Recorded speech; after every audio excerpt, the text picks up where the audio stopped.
Од Скопскиот аеродром почнуваа и на него завршуваа многуте патувања на председателот Киро Глигоров во светот, посветени на мирот и пријателството, а за меѓународно етаблирање на македонската држава. Затоа заслужува неговото име да го носи аеродромот во Скопје, порачуваат во писмено сопштение од дипломатскиот клуб Скопје. Од овој аеродром полетаа и првите авиони со македонски државни ознаки. Со именувањето на Скопскиот аеродром со името на председателот Глигоров, на најдостоен начин ќе се материализира оценката за неговата голема улога во процесот на создавањето на Република Македонија како современа држава, траен паметник во колективната меморија на граѓаните на Македонија. Идејата првично најде на позитивен сигнал и кај македонскиот премиер, но одлуката, рече Заев, ќе мора да биде донесена транспарентно и на јавна дебата.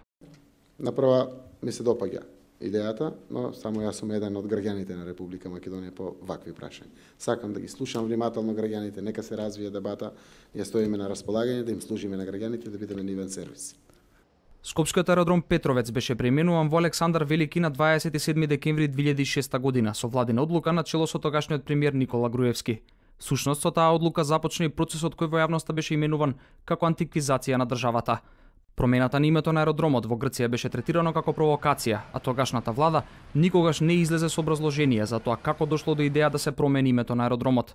Неодамна на истата тема со свој став излезе и вице-премиерот за евроинтеграција Бујар Османи, кој најави дека Македонија би можела да избегне референдум благодарение на решение кое би произлегло од промената на името на аеродромот, како и решавање на останатите стратешки точки кои досега Грција ги сметала за иредентистички.